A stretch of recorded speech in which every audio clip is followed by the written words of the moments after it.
നീ എന്നോട് നിലവിളിക്കുന്നത് എന്ത്? ഒരു സ്വതന്ത്രം പറയാമോ?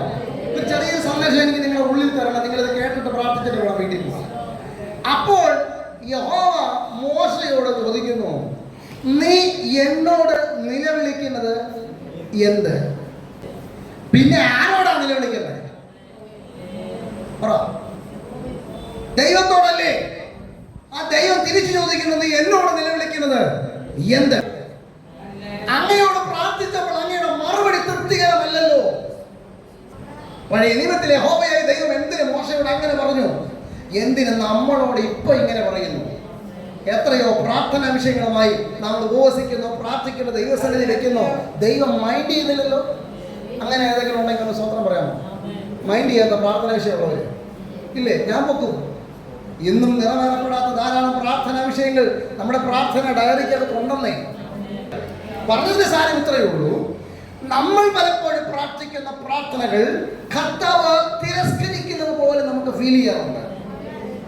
എന്നാൽ നേരെ തിരിച്ച് ഇറങ്ങി തിരിച്ച കാലത്ത് ഈ വളമുള്ള മണ്ണിൽ ഏത് കമ്പെടുത്തെറിഞ്ഞാലും ഏത് വിത്ത് കൊണ്ട് വിതച്ചാലും അത് അടിച്ചു കയറുന്നത് പോലെ വിശ്വാസത്തിൽ വന്ന ആരംഭ മാസങ്ങളിൽ നമ്മൾ ചോദിക്കുന്നതൊക്കെയും കർത്താവ് അളവ് കൂടാതെ തന്നു.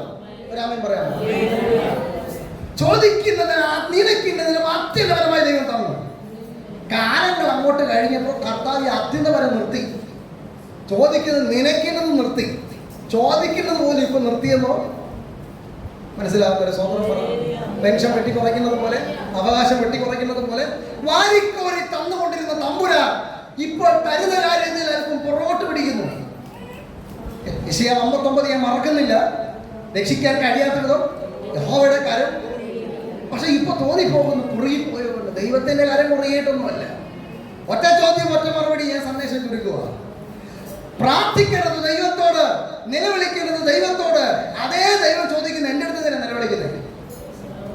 മോശയ്ക്ക് ന്യായമായി ചോദിക്കാവുന്ന ചോദ്യം മോശ ചോദിച്ചില്ല. സകല പ്രപഞ്ചത്തിന് സൃഷ്ടിതാവായ ദൈവമേ, ഇത്രോയിന്റെ ആടിനെ മേച്ചുകൊണ്ട് നടന്ന എന്നെ മുൾപ്പടർപ്പില്ലെന്ന് വിളിച്ചു വേർതിരിച്ച് എന്നെ അങ്ങോട്ട് പോകാൻ പറഞ്ഞത് നീയല്ലേ? സകല കഷ്ടതകളെ ഞാൻ സഹിച്ച് ഇത്രത്തോളം ത്യാഗം സഹിച്ച് മുമ്പോട്ട് വന്നു. ഈ ജനം മുഴുവനും എന്നോട് നിലവിളിക്കുന്നു. ഞാൻ അവർക്കൊരു മറുപടി കൊടുക്കണ്ടേ എന്നും പറഞ്ഞുകൊണ്ട് ഇദ്ദേഹം മുകളോട്ട് നിലവിളിക്കുക. ഈ നിലവിളിയുടെ മുമ്പിൽ ദൈവം തമ്പുരാൻ പറയുന്നു, എന്റെ അടുത്ത് നീ നിലവിളിക്കുന്നത്. സന്ദേശത്തിന്റെ ആകത്തുക കുറെ നാളുകളായിട്ട് നമ്മൾ പ്രാർത്ഥിക്കുന്ന ചില വിഷയങ്ങൾക്കൊന്നും മറുപടി കിട്ടുന്നില്ല എന്നൊരു തോന്നൽ നമ്മുടെ ഉള്ളിൽ തോന്നി തുടങ്ങിയിരിക്കുന്നു. പക്ഷെ മറുപടി കിട്ടുന്ന അന്നത്തെ വേഗത ഇന്ന് കിട്ടുന്നില്ല. അന്ന് വിടുതലുണ്ടായിരുന്നു, അന്ന് പ്രവൃത്തി ഉണ്ടായിരുന്നു, അന്ന് കേൾക്കുന്ന കണക്ഷൻ ഉണ്ടായിരുന്നു. ഇന്ന് എവിടെയൊക്കെ അറ്റുപോയത് പോലെ തോന്നുന്നു. അപ്പൊ ദൈവം ചോദിക്കുന്നു, എന്നോട് എന്തിനാ നിലവിളിക്കുന്നത്? അപ്പോസ്തലൻ പറഞ്ഞു, നിങ്ങൾ എന്തിനാണ് നിലവിളിക്കുന്നത്? നിങ്ങൾ ഭീരുക്കളാകുന്നത്. ഞാൻ ക്ലാരിറ്റിയിലേക്ക് വരാം. മോശയോട് ദൈവത്തിന് പറയണം മറുപടി. മോശേ, നിന്നോട് നിലവിളിക്കുന്നത് ആരാ? ഇസ്രായേലിന്. അവര് നീയുമായിട്ടുള്ള ബന്ധം. എന്നെ അങ്ങ് അയച്ചു, എന്നെ വിശ്വസിച്ച് എന്റെ പുറകെ ഇറങ്ങി വന്നവരാ അവർ. അപ്പൊ അവർക്ക് ഉത്തരം കൊടുക്കേണ്ട ബാധ്യത എനിക്കുണ്ട്. അതുകൊണ്ട് അവരെന്നോട് നിലവിളിക്കുന്നു. അപ്പൊ ദൈവത്തിന് തിരിച്ചുള്ള ചോദ്യം, നിന്നെ ആരാ വിളിച്ചത്? മോശം മറുപടി പറയും, എന്നെ വിളിച്ചത് അങ്ങാ. അപ്പൊ നീ എന്നോട് നിലവിളിക്കുമ്പോൾ ഒരു കാര്യം ഓർക്കണം.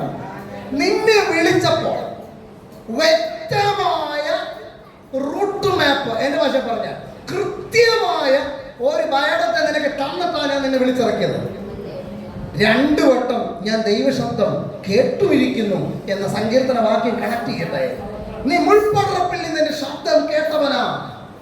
എന്റെ സന്നിധിയിൽ നീ എന്നോട് സംസാരിക്കുന്നവനാ.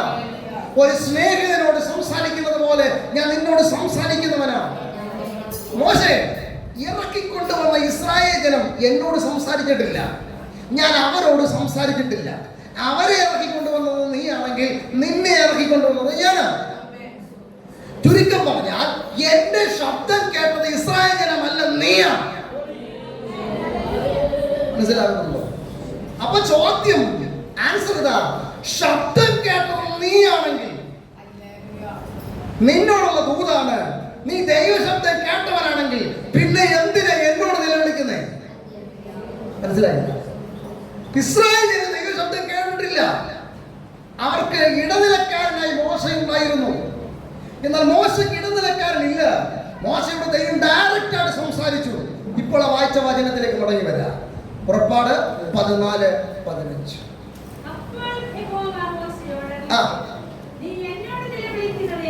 അതുകൊണ്ട് ഇന്ന് മകൻ ദൈവമക്കൾ ഓർക്കുക, കാലങ്ങൾക്ക് മുമ്പ് നിലവിളി കേട്ട ദൈവം ഇപ്പൊ നിലവിളി കേൾക്കുന്നില്ലെന്ന് ആർക്കെങ്കിലും തോന്നുന്നുണ്ടെങ്കിൽ നിങ്ങൾക്ക് തെറ്റുപറ്റിയിട്ടില്ല.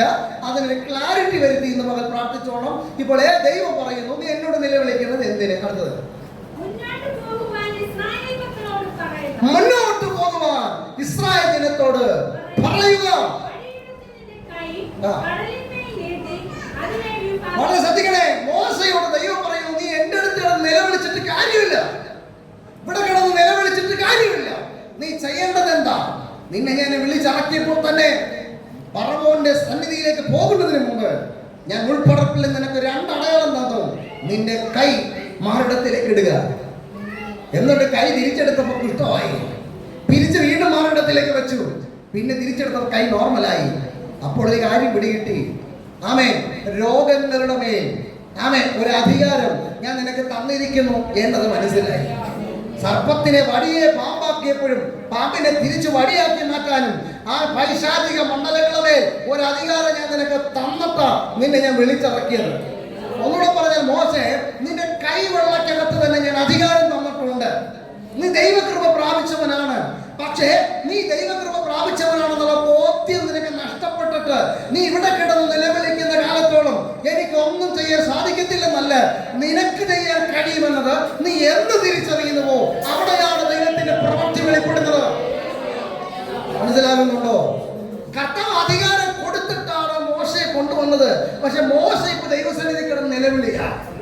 ഒന്നുകൂടെ പറഞ്ഞാൽ, പരിശുദ്ധാത്മാഭിഷേകം പ്രാപിച്ചവർ, ഒരു കാലത്ത് യാക്കോബിനെ പോലെ പിടിച്ചു മേടിച്ചവർ, അനുഗ്രഹങ്ങൾ ഏറ്റുവാങ്ങിയവർ, പ്രാർത്ഥിച്ചും ശാസിച്ചും പോരാടി ജയമെടുത്തവർ, അങ്ങനെയുള്ളവരോട് ഈ പറഞ്ഞ ദൂത് പറയുന്നത്, അങ്ങനെ പ്രാർത്ഥിച്ച നീ ഇപ്പോൾ ഇതിന് നിലവിളിക്കുക, വിടുവിക്കണമേ, രക്ഷിക്കണമേ,